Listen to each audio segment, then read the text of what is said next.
Okay, good evening, everybody, and welcome to the December the 10th, 2019 Board of Mayor and Alderman meeting. I'm calling the meeting to order, and we're going to begin tonight with an invocation offered by Alderman Barnhill, and then I'll lead the Pledge of Allegiance, so I'd ask you to join me in standing. Would you bow, please? Heavenly Father, we come to you tonight in prayer, thanking you for this community that we live in and for this great nation and all the freedoms that we have. We give you blessings and give you the thanks for these freedoms. We ask that this time of the year, Christmas time, that you be with the first providers, and especially for the soldiers that we have, because many times they're separated from families. We know that this is a hardship. We ask your blessings upon them. We also ask your blessings upon each of us as aldermen as we provide leadership for the city of Franklin. Give us the wisdom that we need. In Christ's name we pray. Amen. Amen. I pledge allegiance To the flag of the United States of America and to the republic for which it stands, one nation, under God, indivisible, with liberty and justice for all. Next is an opportunity for citizen comments, and I have no citizen comment cards on items that are not on the agenda. So we'll move on to communications from the Williamson County Commission. I didn't see anyone here. So we'll move on to approval of the minutes from November the 26th, 2019 work session and Board of Mayor and Alderman meeting. Is there a motion? Move for approval. Second. Seconded by Alderman Peterson. Any discussion? You ready to vote? All in favor say aye. Aye. Opposed? Passes unanimously. Are there any recognitions tonight or any miscellaneous reports? If not, we'll move on to item number 2, which is recognitions of Franklin Fire Department responders at Pumpkin Fest medical incident. And tonight we're recognizing several staff in our fire department who saved the life of a police volunteer at the 2019 Pumpkin Fest. Volunteer Tim Waite was attending the morning briefing on October the 26th when he suddenly collapsed. He suffered a cardiac event, lost his pulse several times before the Franklin firefighters and paramedics brought him back to life. We are honoring those firefighters tonight. And so if you're being honored tonight, and I think you know who you are, please come up to the front of the room, please. And as you come up to the front of the room, I'm going to invite Chief Deb Faulkner to come up for some presentations.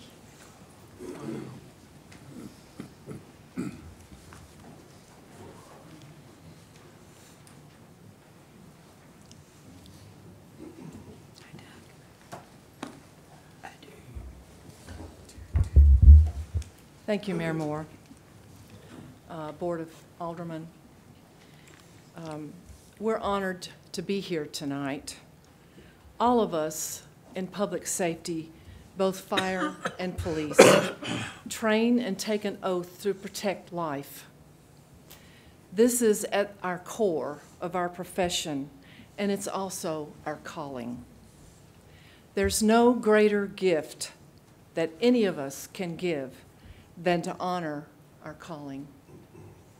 On the morning of October the 26th, you each honored your calling by using your training to save the life of our dear friend who's here with us tonight, our police volunteer, Mr. Tim Waite.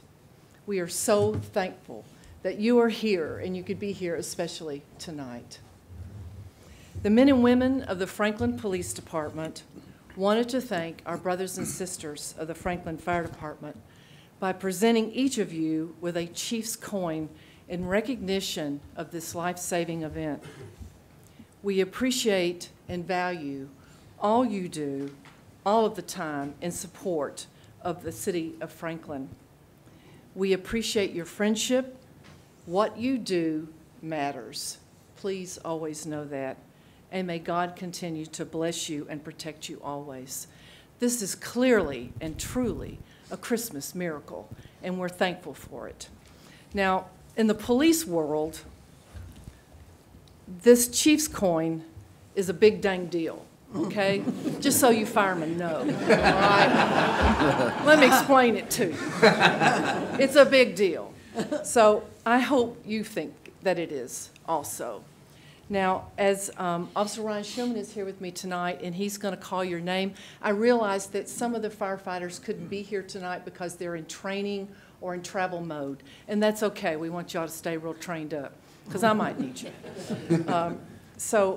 He's going to call your name. We wanted to get the name on the record, so that's why we're doing all of the names.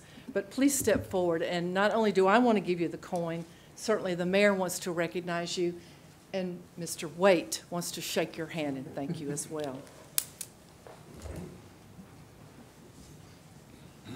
Okay, Glenn Johnson.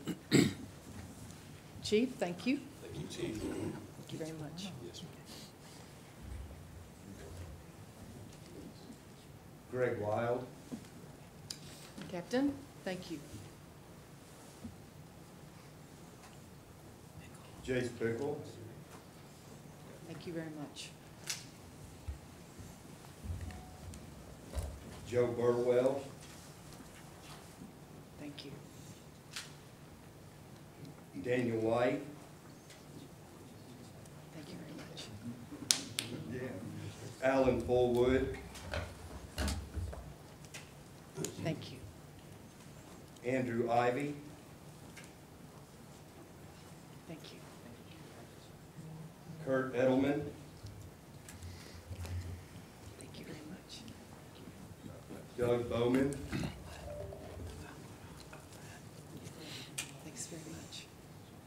Ryan Naylor. Thank you. Eddie Proctor. Thank you. And Paul Seltz. Thank you.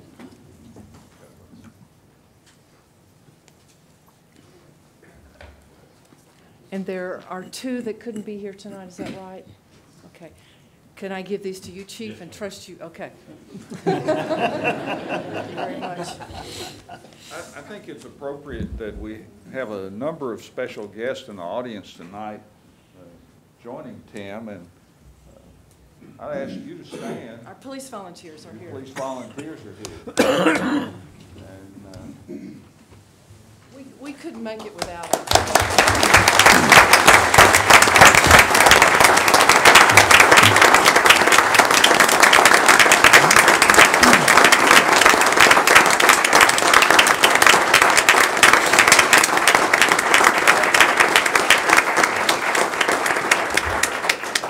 and I think that applause not only goes for our volunteers, but, and that standing ovation goes for our firefighters.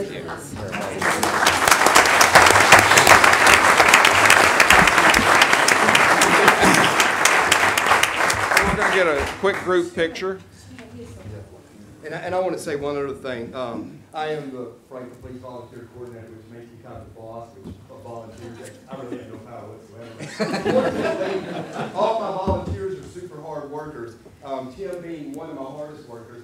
And it showed on the day that he had the heart attack, because I went out to the hospital and he said, you know, I'm sorry I couldn't work my puppies.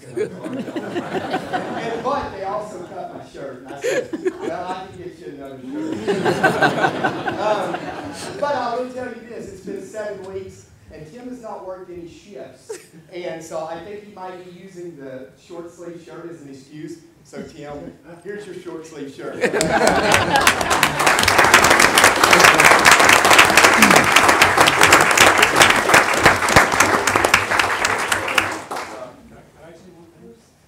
We love you too. Are you the one who broke his ribs? No.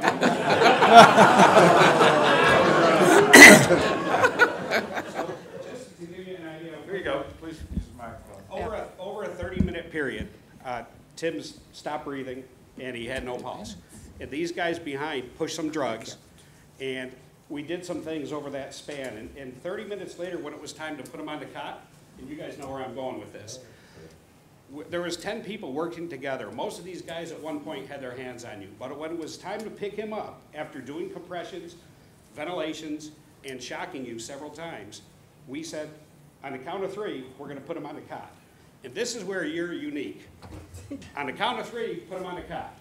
And our medic said 1, 2, and you said 3. Am I right? And then, You're just volunteering. 2 minutes later, then you said, why the hell does my knee hurt? I'm going to say the way paramedics issue drugs, they drill in the kneecap, and he did it. He did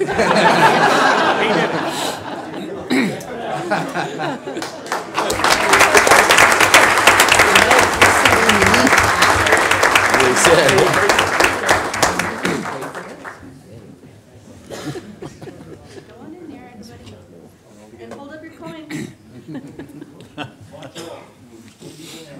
Okay, you gotta act like you like each other.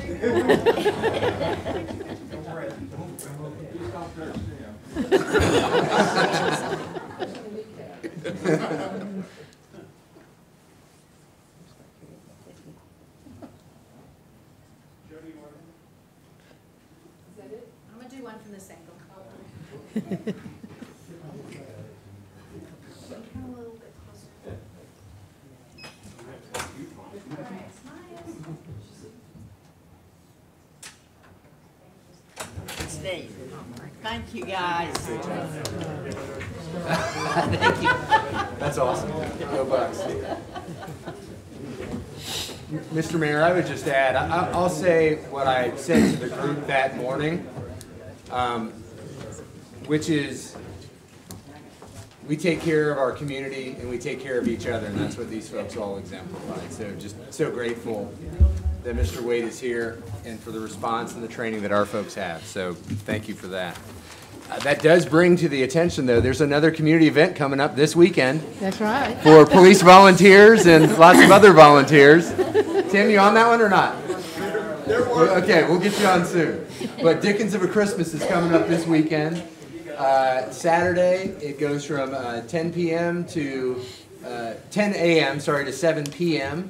And then Sunday will be 11 a.m. to 4 p.m. And I think we have a breakfast Yes, on Saturday morning as well, right? Franklin Lions Club is having breakfast at St. Philip's, and it starts at 7 and goes until 11. And you can buy tickets there. Lots of great opportunities. Saturday evening has the community carol sing, so lots of great events and music and crafts and food and just a wonderful time. And of course the Dickens characters throughout downtown. So come on down Saturday and Sunday, enjoy another special event. And hopefully it won't be quite as eventful as Pumpkin Fest in some ways. So. Okay, we're ready to move on to the consent agenda, and all items on the consent agenda are deemed to be non-controversial and routine in nature by the governing body, and tonight we're looking at items number 13 through 28. I'd look for a motion. Move for approval. Second. Seconded by Alderman Barnhill. Any discussion? Seeing none, all in favor say aye. Aye. Opposed? Passes unanimously. Item number 4. This is a public hearing. Consideration ordinance 2019-34, an ordinance to rezone 22.07 acres from detached residential district R1 to specific developmental residential SDR 2.03 for the property located north of South Carruthers Road and east of Surrey Lane at 4338 and 4340 South Carruthers Road. Good evening, Board and Mayor. The applicant is requesting rezoning from detached residential district R1 to specific development residential.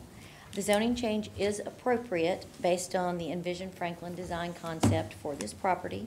The development is within the single-family residential design concept, and the zoning change is requesting single-family detached residential use. A proposal for this parcel has been made in the past and approved for the zoning. At the recent October 24th Planning Commission meeting, they did recommend approval of it. Thank you. I have 4 people who want to speak. I'm going to call you out. Dan Allen, Jim Murphy, Kurt Harakas, Greg Glass, and Dan Horeka. And you'll each have 90 seconds.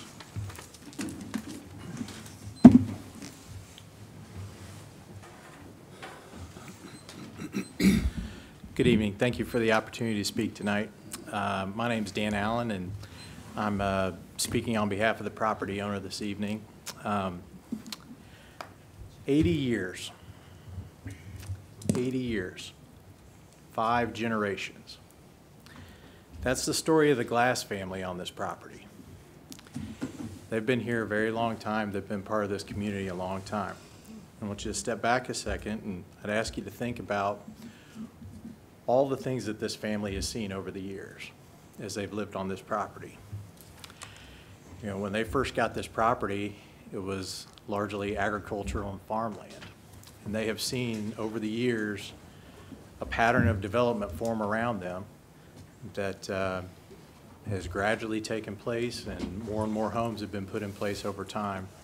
They've now come to the point where, as a family, they've decided that the time is right for them to sell their property and move on. And Mr. Glass is ready to start his next adventure. So we would respectfully request on the family's behalf that the project be approved and they be given the same fair and equitable treatment that their neighbors have been given over these many years. Thank you. I'm Jim Murphy, and I represent the developer of this proposed development. A little bit of history. This project has been before the Board of Mayor and Aldermen on a few occasions. The last occasion, back in April, there was a lot of concern about blasting and about other issues, proximity to homes, those kind of items, and as a result, the development plan was disapproved. The zoning was approved on second reading, but the development plan was disapproved. And the developer went back to the neighbors and tried to address those concerns with this plan. So this plan is the plan that the developer has created to try to address as many of those concerns. Now, obviously, there are still neighbors that are in opposition. There are neighbors who've submitted comments who say they don't want this property to be developed at all. That's an unreasonable expectation on their part. So on behalf of the developer, we would strongly recommend that you support this. It's consistent, as staff said, with your zoning requirements. It's consistent with the recommendation of the Planning Commission, so we'd request your support. Thank you. I mentioned Kurt Harakas, but I think he wanted to speak specifically to number 5. So Greg Glass.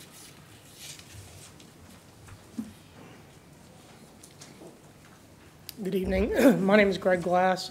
I grew up on this property.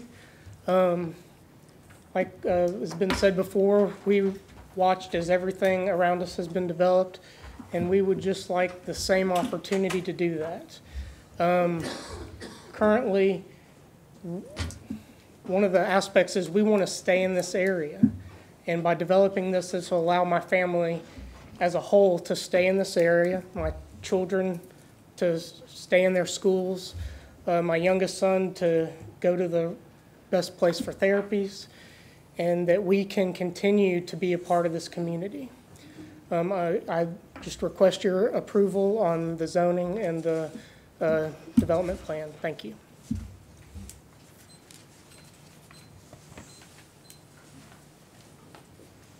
think the last one we left, Mr. Mayor.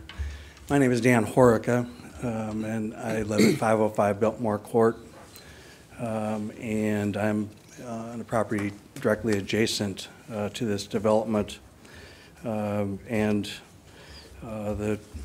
Cross Creek is acre to 5 acre lots, and when folks in Cross Creek purchase their homes, they purchase their homes thinking that the property next to us would be acre to 5 acre lots, and that's what's being asked to be changed. And I know there are lots of reasons for change, and we deal with change in our lives, and so things like Envision Franklin come to play to try to hold people accountable to, if you do make a change, you at least play by the rules. And what Envision Franklin called for is, if you're building a home next to a lot that has acre to 5 acres, that you should build a lot that's acre to 5 acres alongside of it. And in this case, that's not happening. In fact, it's 4 homes right next to an acre-plus lot. And so this gets into the development plan, and so I just,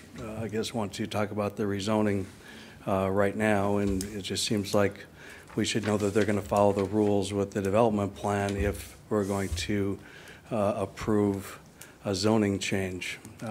One other thing I'll mention, since I have some time left, he alluded to the blasting and trying to deal with those issues. I haven't seen anything that would guarantee us that anyone's going to help with problems with blasting at this point, but I think my time's up.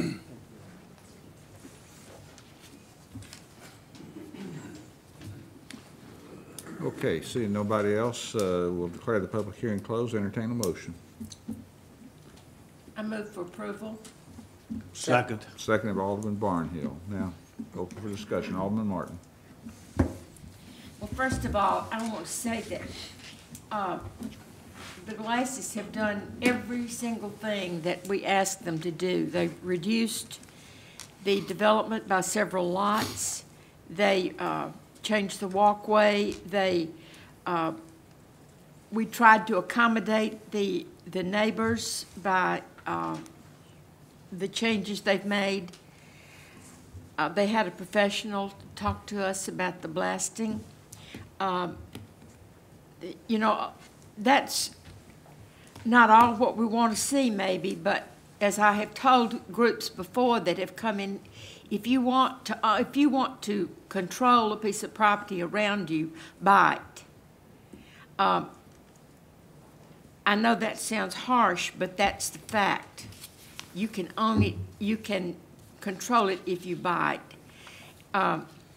The Glasses have done everything we've asked them to do, and the size of the lots disturbed me a little bit at first, but I know we're going to look at the lot sizes later on in January, and I'm hoping that, you know, that we'll resolve those issues. So I certainly am in favor of this development. Anybody else? Alderman Berger. Question, so is the zoning change then consistent with our new zoning ordinance and our Envision Franklin?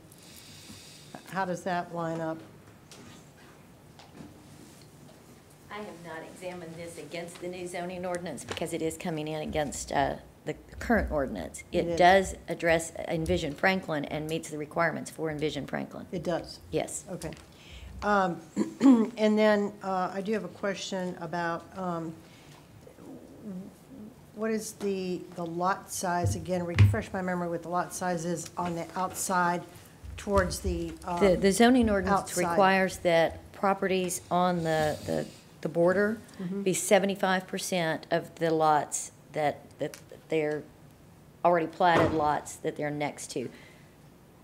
And we're in the rezoning right now, and I'll discuss that in the development plan, but it does, in the development plan that they've brought forward, Okay. they do meet that 75% requirement. Okay, and I know this is the zoning, but I still want to address this here before we move on. I do need to know, and this applicant, Mr. Mayor, may have to ask the applicant this. I want to know if they are providing a pre-blast survey for anyone that asks, and if the developer is paying for that pre-blast survey, and then for a post-blast survey, is the developer taking care of that, or is that funded out of the individual? I wanted to be clear on that, because that was brought up before.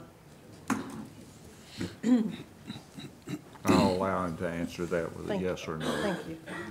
Yes, that is correct. We'll pay for all pre-blast surveys. And how about post? Post surveys, yes. You're, okay. All right, thank you. Any other questions? Alderman Peterson? Whenever we say that these lots are 75% of the adjacent lots, that is able to happen because there is open space next to them. In other words, there may not be any lots specifically adjacent to the lots in Cross Creek, but they do not meet the 75%. The lots abutting other lots. That's right. They were required to give us their square footage and show us that they met that 75%. But the fact is, though, There is that, open space that's next to some of the lots, and that is No. not part of the lot, right? in other words, right. there's really no lot in this that is adjacent to a lot in Cross Creek. That is correct, Okay. yes. Yes, it is. So really, even though that is the expectation, it is taken care of because there's been open space in between them, not because they are 75% of the size of the They lot. did calculate those lots closest. They did provide us with that. I don't know if I have it in front of me, That- but even, not every lot, but those None- closest none- are 75%. None of them are, excuse me, none of them are. Any other comments? Ready to vote? All in favor say aye. Aye. Opposed? No, Passes 7-1. We'll go on to item number 5. This is a public hearing consideration of Resolution 2019-88, a resolution approving the development plan for Carruthers Glen PUD subdivision for the property located north of South Carruthers Road and east of Surrey Lane, 4338 and 4340 South Carruthers Road. All right, the applicant is requesting the approval of a development plan for the Carruthers Glen PUD subdivision. It is a proposed subdivision of 22.7 acres for 45 single-family lots. You've had several renditions of this plan before you. This is 45 lots like the last one was. The one prior to that, I think, was less. But the main changes here are that they are including front-loaded garages on smaller lots. They have removed a portion of the walking trail that was behind the existing county homes, and there's more open space proposed between the development and the existing homes. The density request is 2.03. It creates a transition between the smaller lots that are in the city and the larger lots that are in the county, which is what Envision Franklin asked us to do with infill development.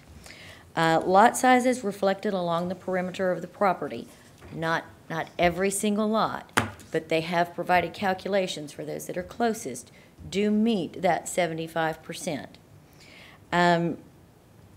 They could do that, or they could have a Class C buffer, but they are choosing to do the 75%.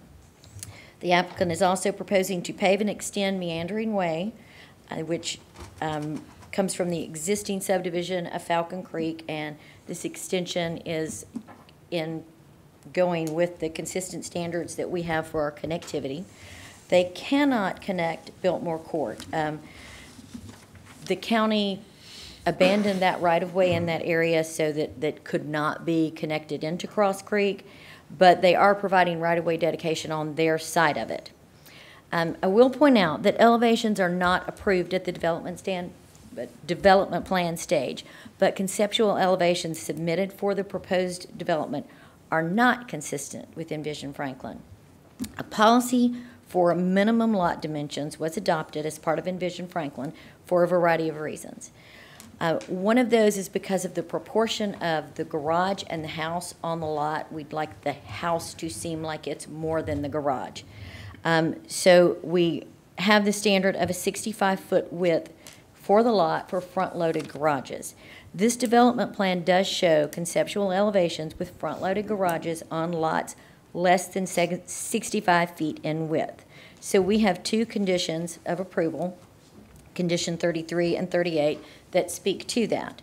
However, it should be noted that when the Planning Commission voted to recommend approval to the Board of Mayor and Aldermen, they did remove those conditions from their approval. Okay, I have a number of speakers. I have Jim Murphy to speak on 5, Greg Glass, Dan Horica, and Kurt Harakas. 90 seconds. Thank you, Mayor. A couple of responses to questions. There is actually a note on the plat requiring that the developer notify any owner within 1,000 feet of any blasting of the fact that blasting is going to occur, and if that owner indicates they want a pre-blast survey, they can have it. That's well in excess of the statutory requirement of 300 feet. And in fact, we collected signatures at a neighborhood meeting of neighbors' email or contact information of folks who wanted to be contacted or to get a pre-blast survey. So the note requires pre-blast, and we've already started getting the names for the pre-blast survey. So that is going to be handled. As far as the 65-foot lots with front-loading garages, there are multiple developments along this corridor with similar structures, houses with lots less than 65 feet that have front-loading garages. Again, the front-loading garages on the 65-foot lots were needed because we had to reduce the size of the lots to be able to meet the concerns of the neighbors. With the original plan that we submitted back in April that provided for wider lots, we didn't need, none of those lots were less than 65 feet, so there was no issue with those lots. So the reason that the 65-foot lots are here is because of reducing or moving lots, as Alderman Martin mentioned, to address concerns of the neighbors who didn't want lots near their houses. So, thank you.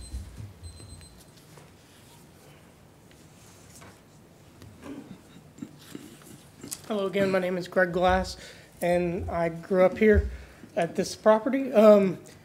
These are our neighbors, and we have listened to them. We have listened to you about your concerns regarding this property and how it's developed. We want to be good neighbors, even as it goes on to new people that can come to Franklin. We don't want to do anything, but sometimes we're going to see people that won't want anything no matter what happens. Again, we have done whatever we could to address the needs of these neighbors and the needs y'all have brought before us before. Thank you.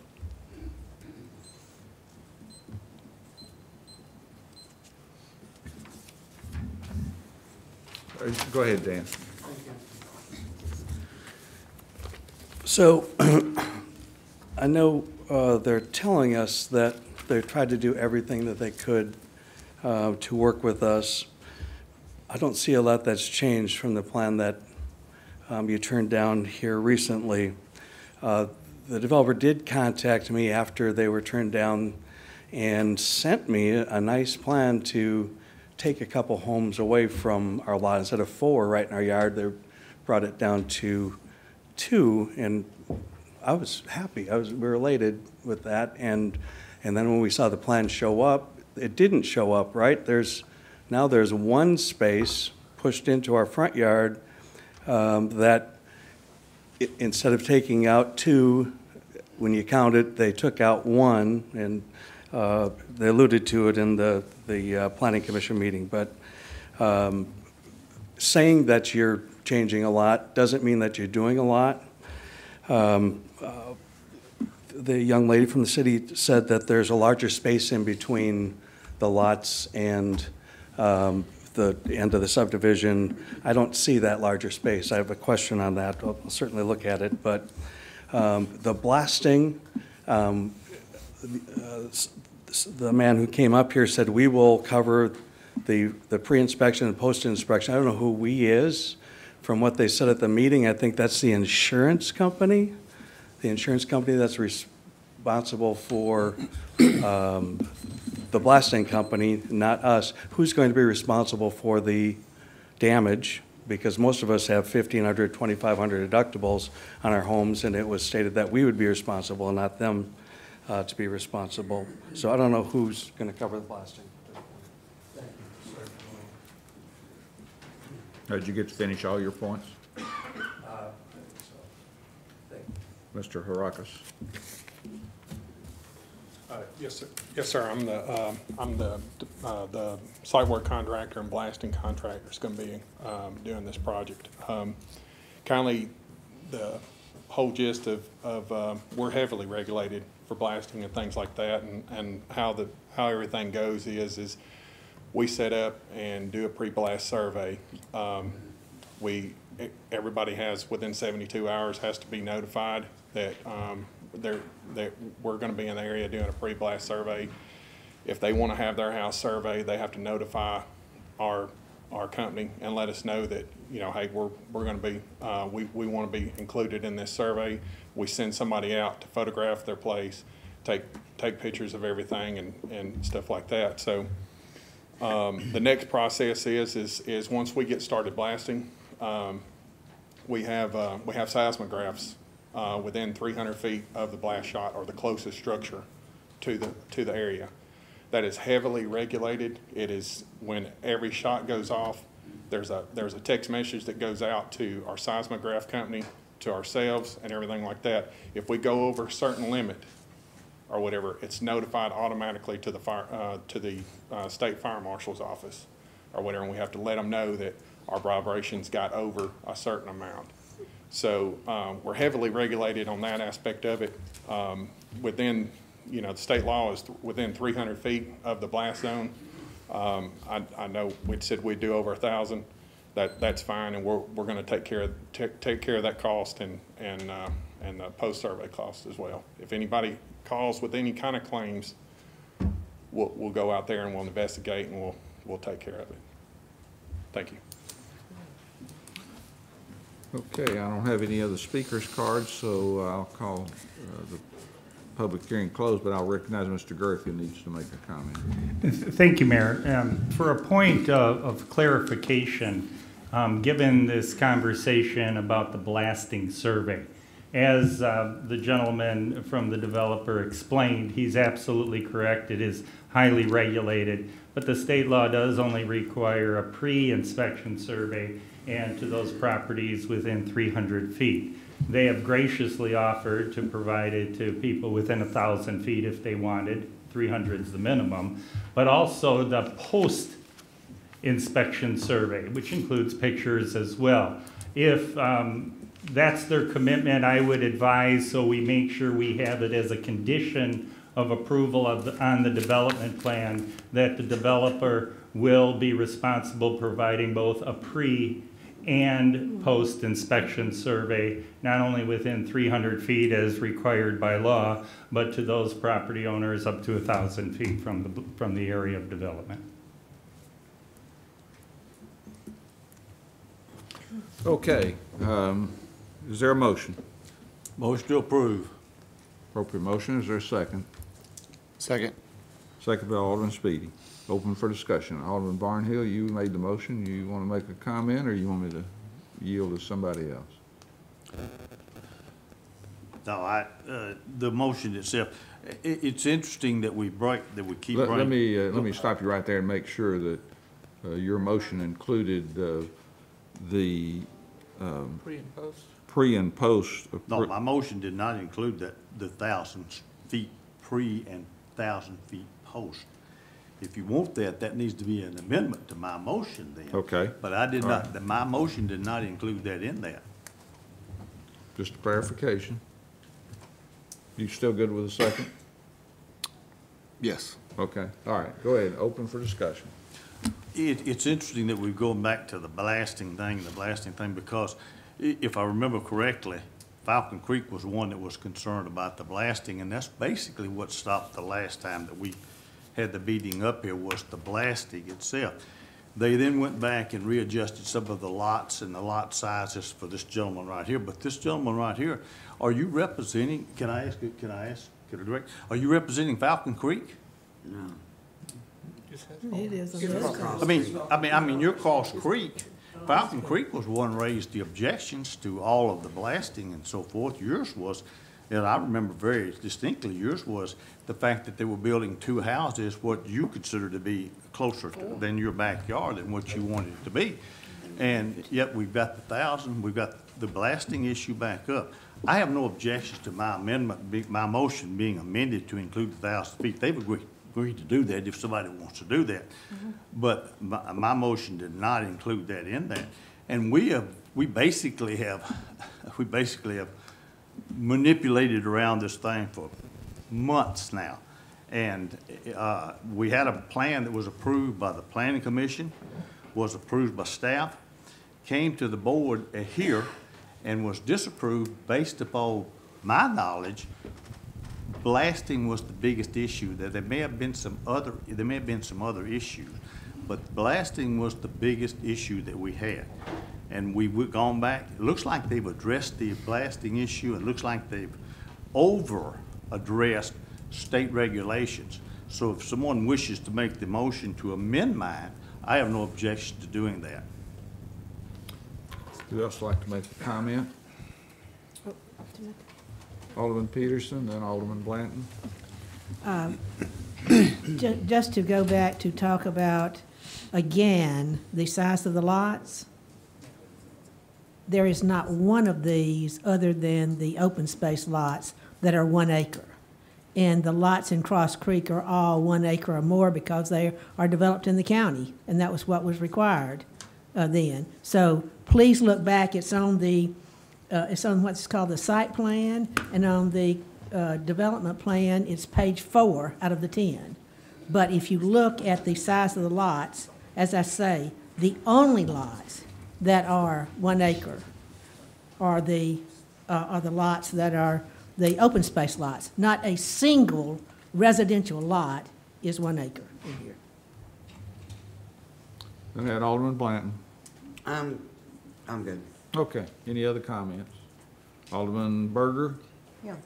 Okay, can somebody talk about this, the front load garage is less than 65 feet. Staff has added a condition of approval number 33 stating architectural elevations should comply with Envision Franklin. That has been done, correct? That has not been addressed at this point. The elevations provided do show front-loaded garages on lots less than 65 feet in width. As the Planning Commission did, they removed, recommended removal of condition 33 so that the lots could be less than 65 feet in width and still have front-loaded garages. So if the board wishes to kind of follow through with that recommendation, we would say that there should probably be a motion to remove condition 33. So because they removed it, where does that leave us for the setback for the garage? The setback for the garage is still 10 feet behind the front facade of the home, per the zoning ordinance that's in existence today. It's just that the width doesn't necessarily, it's not as proportionate, but these lots are consistent, as someone did bring up. They are consistent with other lots in the area. You can look across at Lockwood Glen, things like that, but Envision Franklin was adopted after those lots were developed. So it is a new policy that, again, we'll be revisiting in the spring. Mm-hmm. And what is the typical lot that we have that is not 65? It is what? Is it 55? 55 feet in this subdivision. So we're talking 10 feet different. All right. Then, let's see. I did have a question. They did say that they would have the blasting pre and post surveys. And there was a question brought up by this gentleman out here that, but who pays for that? So if there is damage, I suspect that they would have to have their homeowner's insurance pick up that cost. Am I correct in that? That they would have to have homeowner's insurance pick that up? No, ma'am, our blasting insurance would pick that up. It would? Yes, ma'am. All right. If any damage that we caused to the structure or whatever, we would pick up that cost. All right, thank you. All right. Any other comments? So point of clarification, the Planning Commission approved it without Yeah, we did. the 33, but staff is adding it back in No. here? No? No. So No. Can you clarify that, please? Sure. We issue the conditions of approval before the Planning Commission meeting, and then they make their recommendation, but the conditions of approval do not necessarily change until the final action is taken here tonight by the Board of Mayor and Aldermen. So the staff recommendation still remains the same with those conditions of approval, but if you remove it tonight, then it will be removed from that list officially. So we remove, we'd be consistent with Planning Commission recommendations. Yeah. Okay. Is that 33 and 38? 33 and 38 are essentially the same thing. So if you want to be clear, remove 33 and 38. Vice Mayor. I'll move that to amend Mr. Barnhill's motion to include that the developer or its agent shall have the pre-blast and post-blast surveys done by homeowner request within 1,000 feet of the project. Second. Appropriate motion second. Now, you want to talk about the amendment? Ready to vote on the amendment? Do you want to make a comment on? So, yeah, sorry, Ready to we're vote voting on on the amendment? Vice Mayor's amendment? Yes. Okay. Well, I guess I would like to make the motion to remove the 33 and 38 to be consistent with the planning. Do that next. That's all right, okay. You have to do that, yeah. Okay, all in favor of the amendment, say aye. Aye. Opposed? Passes unanimously. Now we'll go back to the original motion as amended, and Alderman Speedy, I'll recognize you. So I would like to make the motion to remove 33 and 38 to be consistent with the planning commission. Second. Second. Appropriate motion and second. Any discussion Uh, on the amendment? Yes, I think that is in here as stated. Is that not correct? It's not what we're I being told. I didn't No. think we needed to remove it because it says it was removed. We do need to remove it. We do. That is only a recommendation We do? from the It's planning commission. Oh, That is only a recommendation of the planning commission. okay. Well, it's all just a recommendation. Okay, we're on the amendment to remove items 33 and 38. Is there any further discussion on it? If not, all in favor say aye. Aye. Opposed? Passes unanimously. We'll go back to the original motion as been amended twice. Is there any further discussion on that? If not, are you ready to vote? All in favor say aye. Aye. Opposed? No. Passes 7-1. Item number 6, consideration ordinance 2019-37 as amended an ordinance to adopt a new zoning ordinance and a map of the city of Franklin, Tennessee. Before we get started, I'd like to ask Ms. Dannenfelser if she would make a comment about something we need to consider that we found. The scenic corridor overlay. I was gonna make an amendment. Okay. Well, I'll look for a motion to approve the Mr. Mayor, consideration of zoning ordinance 2019-37. Is there a motion? I move for approval, but with an amendment.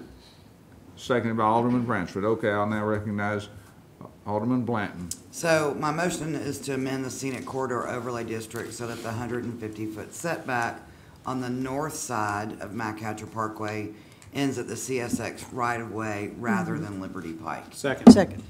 And if you would explain It's your word, isn't it? what that means. I would be happy to. Thank you. Late last week, a property owner contacted staff regarding a vacant property at 101 Cool Springs Boulevard, which is at the northwest quadrant of McHatcher Parkway and Cool Springs Boulevard. This is a commercially zoned property that has a similar situation to the Animalia site, which was addressed at the first reading. The current ordinance has a 150-foot setback along the south side of McHatcher Parkway, and that wraps all the way around Roper's Knob in that area, which is a National Historic Landmark.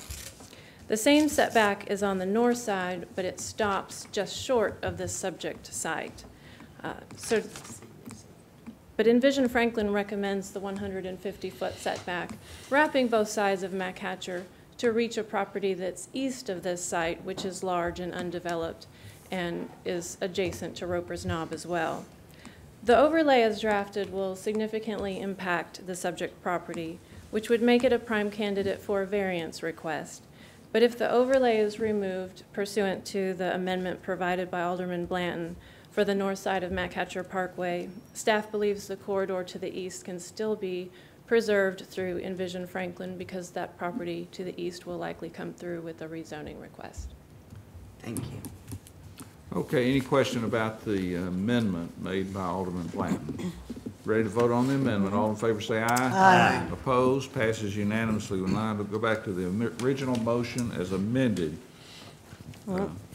Alderman Berger? Yeah, I have an amendment I'd like to offer. Is brought to my attention over the weekend and then again yesterday. 3 real estate agents.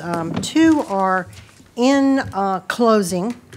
They have signed contracts, earnest money down for someone who's purchasing a house. They are actually local residents that live here in our community. And they're purchasing a second home, which they had intended to operate as a short-term vacation rental. They have, as I said, signed legal contracts, and they have earnest money down. But they're closing because of the holidays and everything, won't be till like the 15th and I think another one is right after the first of the year due to logistics for them. And then there is another one that called me today, and they are in negotiations. They have not put any earnest money down or anything at the time as of today, or yesterday when I talked to them, but they're in negotiations, and it's a younger couple trying to purchase a home. They rent here. They're trying to purchase a home. They have not signed a contract yet, but this is for short-term rental. And all of these people are members of our community and live here. So talking with them and trying to talk with Mr. Squires and trying to figure out, and talking to Kelly, we're trying to figure out so people don't get caught in between the system here of us approving the ordinance when they have contracts signed and earnest money down, but they don't really have possession, legal possession of the house. So they won't be able to make that move to make sure that they have an approved permit at the time.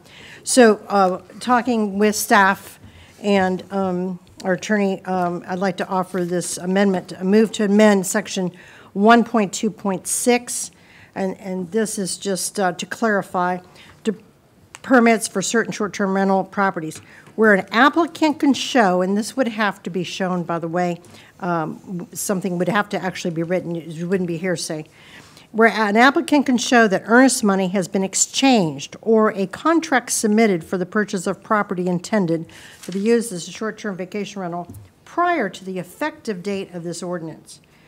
Where an applicant can show, where an applicant can show that written negotiations has commenced to purchase property intended to be used as a short-term vacation rental prior to the effective date of this ordinance. And such negotiations then result in the execution of a contract and the exchange of earnest money for the property. An applicant can submit an application for a short-term vacation rental permit under the regulations in effect immediately prior to the adoption, that they can submit a permit under the regulations in effect immediately prior to the adoption of this ordinance. So this would not create these people. You've heard an amendment. Is there a second to the amendment? I will second it for discussion. Okay, go ahead, Alderman Burton. This would not allow these people to be in limbo. And it's very tight. In other words, the ordinance goes, the effective date of the ordinance going into effect is December 30th. So between today and December 30th, if they have signed contracts, they have earnest money down, they're in negotiations, and they have to bring this to us in a proof of writing, that does not create a place of limbo for these people to be where they might lose their money or their investment. And it was brought up to me 3 times, and I don't know if there's any other need for this other than the 3, but this is the remedy that we have come up with. Okay, any other discussion on the amendment? Alderman McClendon, and then I'll recognize Alderman Martin after that. Vice Mayor? I'm not particularly interested in creating legislation based upon 2 people's predicament, particularly where I don't know, and I don't care, but these particular short-term vacation rentals, I assume, are somewhere that as of December 30th, they wouldn't be permitted. Else this wouldn't be, there'd be no point to this. So what we're really talking about doing is letting 2 people who don't currently have a short-term vacation rental, or 3 as the case may be, slide one in even though they don't yet own it. And in one case, even though they don't yet even have a contract. So I don't really like doing that. I don't really like making policies and legislation that apply to everyone except 3 people who managed to find the right alderman to make a motion. That said, I can probably swallow hard and live with somebody who's actually got a contract, who's actually put money down and got a contract and a closing, because they have done what in law we would say they have detrimentally relied upon the circumstances. Sure. I'm not at all interested in handing someone who has merely begun negotiations a pass to create a short-term vacation rental in a neighborhood where it won't be allowed in 3 weeks. So if they are that serious about it, if we pass Section A, then they have 20 days to get a contract. And if they can't make a contract in 20 days, then, you know, that's not really our fault. Good luck. That said, I also think that the language for subpart A can be tightened up to make it very clear that what they have to have is a contract executed by the buyer and seller.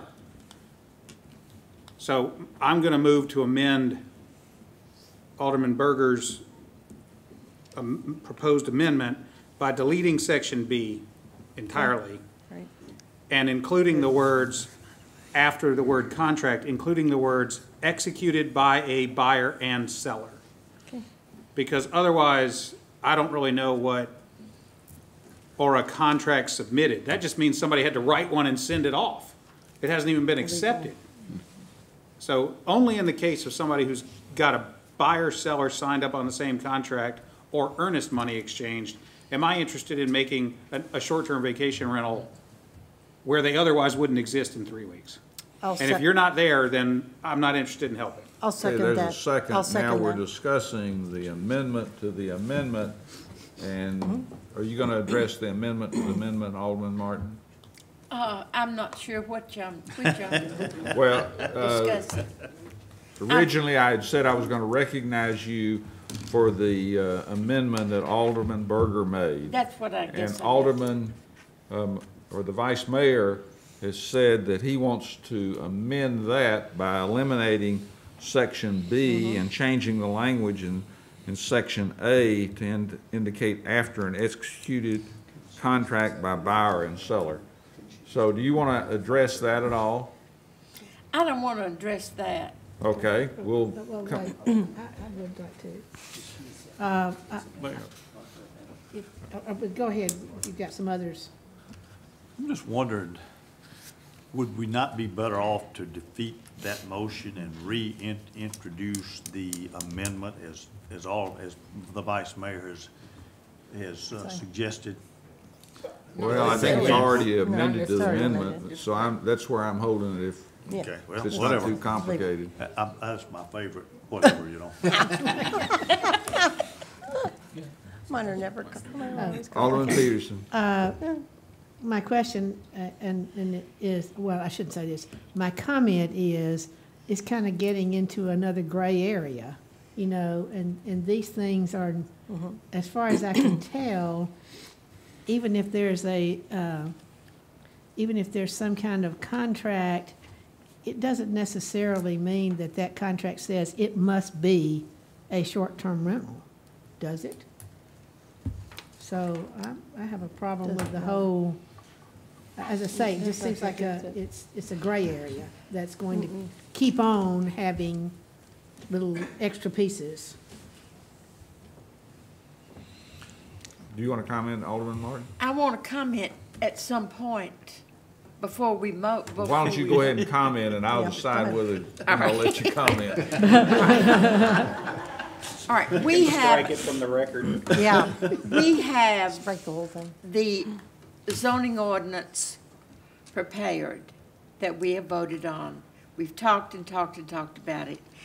I really am not interested in opening up an issue where there are unintended consequences, and we don't know. You know, there might be 17 people out there in this situation that we don't know about, but they may call in tomorrow. And, well, we don't know.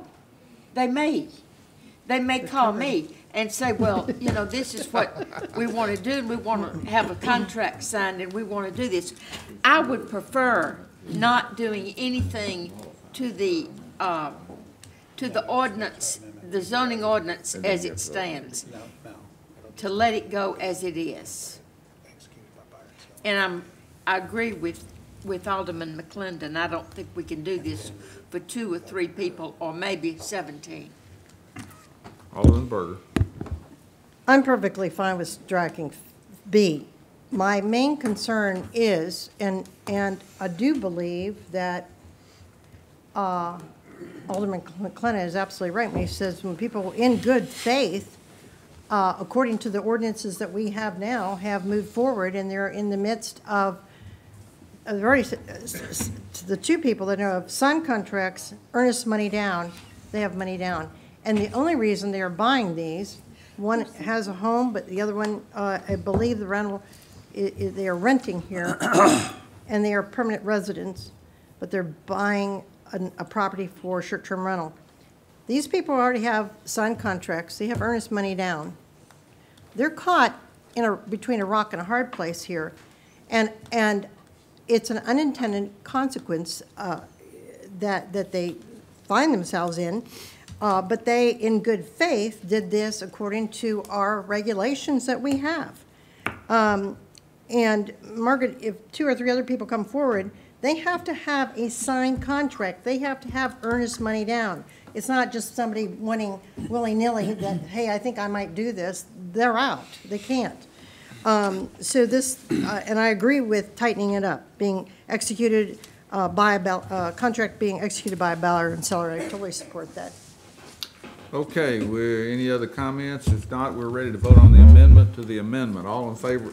I just want to make one comment. If someone does come forward, I think we can put a stipulation if that contract is not dated December the 10th. Or before the 30th. Right. 30th. Then, because all of a sudden, December there's 30th. somebody on the 25th, Has to and be they the want to 3rd. get this same, and they got earnest money down, they missed the boat. It says, It has to be before it says the here, 30th. to Okay. just be clear, it says effective date, which, and that was in B, so we can move effective date. It's also effective date in A. Effective date is December 30th. All right, all in favor of the amendment to the amendment, say aye. Aye. Opposed? No. Passes 6-2. Now we're back to the amendment that has been amended. You ready to vote on it? I believe we have a concerned staff member. Would someone mind stating the amended amendment for the record? I can do that because I made the note. So if the next vote is affirmative, 1.2.6 would then read, A, where an applicant can show that earnest money has been exchanged or a contract executed by buyer and seller for the purchase of property intended to be used as a short-term vacation rental prior to the effective date of this ordinance, then an applicant may submit an application for a short-term vacation rental permit under the regulations in effect immediately prior to the adoption of this ordinance. Does this allow, if I may, does this allow someone to next week That's what- execute a contract, put a new contract down? Well, the way Yes. it's drafted, So yes. this Has is to be a effective. large loophole to Well, only the for 20 draft days. 20 regulations. days. Good luck. Well- It's Christmas. You could have 17 people do it in I 20 will say, I days. don't Okay, like well that. then, okay, Mayor, I have a motion. All right, here we go Make it again. December Another- 10th, I really- Another amendment? Yep. Well, okay, I'll listen to the amendment Okay. to the amended amendment. My motion is to make the loophole date close at midnight tonight. In other words, if they don't have it in hand today, they are not going to be able to travel under this exception. So my motion will be to amend A Effective date. to show that, that where an applicant can show that as of December 10th, 2019, they had either put earnest money, that either earnest money had been exchanged or a contract executed by buyer and seller for the purchase of property and so on. So I'm Second. inserting as of December 10th. Second. Okay, we have an amendment to the amended amendment that passed. So and you have a second. Is everybody clear on what that is? I was going to we say, tighten up would the date. Yeah. this have to be notarized? It has to be a contract Has to or be. earnest money. Well, let's don't And now make it has to be That's Well, notarized, I right? don't, I mean, we if you don't- got the date on it, it's got to be notarized, well, right? no, not for a real estate contract or earnest money. And if we were to do that, we might be defeating the entire purpose of not Yeah. jamming these two people up, or anyone that's in that similar situation there may be for two want of other a people. notary stamp. I mean, at some point, we're just gonna have to take the word for it that There may the be real three estate people agent and before. all these other people didn't conspire to backdate the documents, notary or not. between Oh, now and the next there we 3 go. and Right. hours and They're already contracted. 50 minutes. They're already contracted. Okay, any other discussion I don't think about Gray area. All in favor, say aye. Aye. Opposed? No. No. Passes 6 to 2. I think said it was no. five. You didn't raise your hand. 5-3. Alderman Peterson didn't have their hand up. Or I raised. didn't know, I said no. She shouted Oh, no. did you? I shouted no. I'm sorry, okay. 5-3. Passes 5-3. Now we're Okay, back now to- we're back to the original motion, I'm not doing any more amendments. original amendment as Swear. amended twice. Sorry. So, complicated. any comments? You ready to vote on it? All in favor say aye. Aye. Opposed? No. No. Passes, I don't know what we're voting I on. would vote all right. I don't know what we're voting. You voted no. Rescind that. Wait a minute. We need to rescind that. This is the, okay, Mayor. We All need to right, we'll rescind that. Rescind. We'll vote again. Thank you. Let me clarify. Thank you. Alderman Berger made a motion, which you have in your hand. Yes, It was amended by Alderman, or the Vice Mayor. yes. I can't get used to calling you the Vice Mayor. It'll be over. It was amended by the Vice Mayor to eliminate Section B and change some of the wording in Section A. Okay. Then it was amended again to change the effective date to midnight tonight. That passed. Then the second amendment, which basically took away B on this, passed. And so now we're voting on all those amendments on the original amendment that Bev made, which basically her amendment has been stripped from everything. So it only has item A, and it now contains a A deadline. deadline a is deadline. midnight tonight. And that the buyer and seller As have. a deadline, A so contract nobody that else the can buyer get and in. seller have both signed. Okay, but, so that is the motion right now? Yes. To vote on that? Yes. And then if we vote no, that means we don't want that even in the zoning ordinance? Correct. That'd be correct. Are you voting on the zoning ordinance or the No. amendment No. again? No, we're voting on You're the, voting a second time on Or the same on an amendment. amendment. we're voting the third Okay. time on the amendment. Call question. It's been amended twice. This is the final vote on the amendment. You're Yes. still voting on the amendment. Okay, all right, I'm ready to vote. Okay, all in favor say aye. Aye. Opposed? No. And I'm not gonna vote no on dropping that portion out right there, so 6-2. 6-2, it passes. Okay, now we're back to the original, yeah, the whole shooting match. The zoning ordinance as amended and amended and amended and amended, I think. Oh, no, it was amended. You ready to vote? All in favor say aye. Aye. Comment. All right, I'm sorry. Oh. Go ahead, Send Alderman. that vote.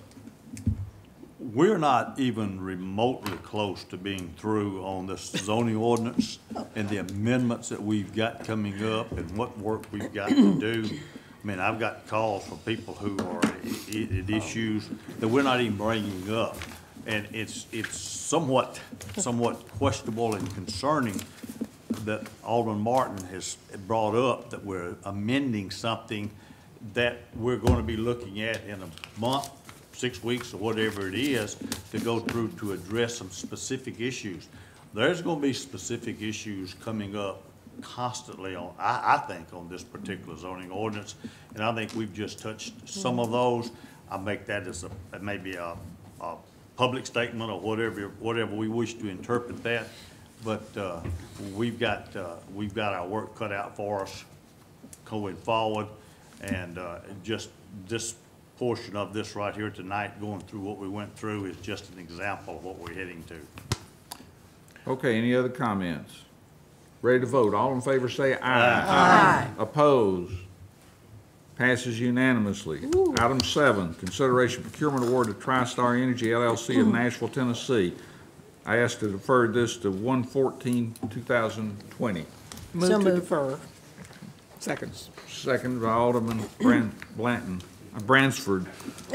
Any discussion? All in favor say aye. Aye. Opposed? Passes unanimously. Item number 8, City of Franklin contract number 2019-0285 Parkland Impact Fee, payment of fee only, agreement for Carruthers Glen PUD between the City of Franklin and Sunnybrook Investment Company LLC for the payment of $193,680.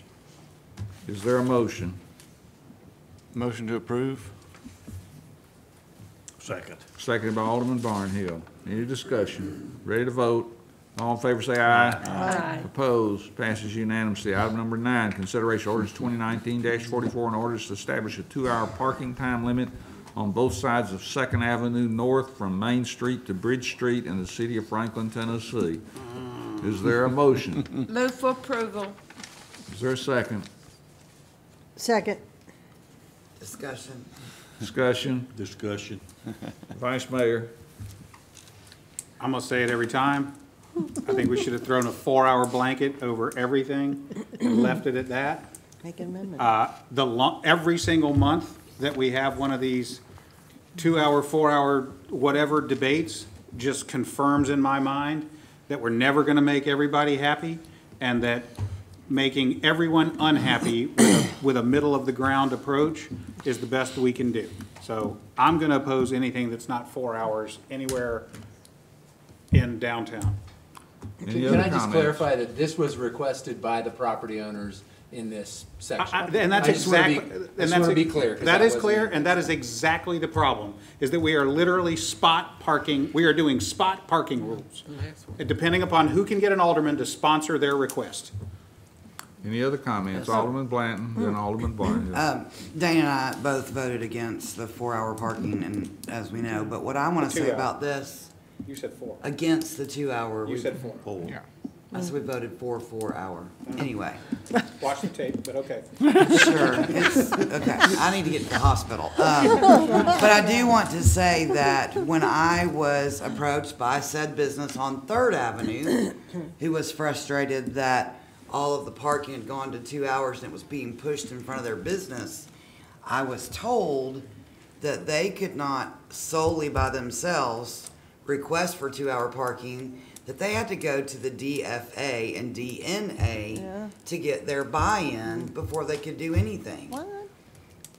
And I told them that. I don't know that that's been a part of this, so that's a personal frustration, because this seems to be handled differently, that as long as they got the buy-in from the people on that one street, they could proceed. Yet, when I'm not told the same thing about a 3rd Avenue property owner. So I want to clarify how that works, because I don't want it to be one person gets it, one person doesn't, because they have to go through different hoops. Alderman Barnhill. You know, I think Eric made the statement just then that whoever comes in and asks, and you said the property owner is asking for this. The property owner asked for the 4-hour change on the 5th Avenue to 7th Avenue too. So, you know, so I mean, what is the difference between the property owner asking for this than it is from asking for 4 hours? I mean, every time a property owner comes in, I said the same thing. I said the same thing when we changed the 4 hours from 2 to 4. That we have not seen the last of this. Now we've got somebody coming in and wants 2-hour parking. Isn't it already 2 hours? No. What is it now? It's unlimited. Oh, unlimited, okay. Yeah. So now they want 2 hours. Alderman Okay. They want the Martin. parking to Hey, change. I think Alderman Let Martin me- wants to clarify let me- your question. Let me clarify where this has come from, this one, all of it, all of it. that I brought up. The one on West Main came from the offices that need to be there. Isn't that property owners? The property owner came in here and spoke Property to us. owners, yes. Okay. She came in here and asked for that. There was a reason for that. The reason for this Second Avenue request is because of the hotel. And because they don't want to, they're afraid that people won't park in the garage and where they have to pay. And they want to park on the street because it's easier. And they're businesses, and those people come and go. I have customers that come and go all along there. There's a reason for it, and it makes sense. It's not just arbitrary. Somehow this eluded our net the first time around? Okay, any other comments? Are you ready to vote? Yep. All in favor say aye. Aye. Opposed? No. Passes Ms. Blanton, 7. are you sure? 7-1. I'm in baby mode. I'm sorry. Item You number just voted for 10, 2-hour parking. consideration City of Franklin Contract 2019-0292, updated water service area agreement entered into by and between Bill Crofton Utility District of Williamson County and the City of Franklin. Is there a motion? I move So for moved. approval. Second. Seconded by Alderman Berger. Any discussion? Ready to vote? All in favor say aye. Aye. Opposed? Passes unanimously. Item number 11, reappointment of the following Tree Commission committee members: Beth Adams, Kim Hoover, Skip Hebert, Michael Johnson. Is there a motion? Move approval. Second. Seconded by Alderman Blanton. All in favor say aye. Aye. Opposed? Passes unanimously. Item number 12, consideration of reappointment of Dana Coast to the Franklin Sustainability Commission. Move Move approval. approval. Second. Seconded by Alderman Berger. Any discussion? All in favor say aye. Aye. Any opposed? Passes unanimously. Is there a motion to adjourn and So- wish everybody a Merry Christmas? I move we have no more meetings this year and end this one now. Second. Hey, hey. How about Thursday? Oh, we got. You got a meeting Thursday. All in favor say aye. Aye.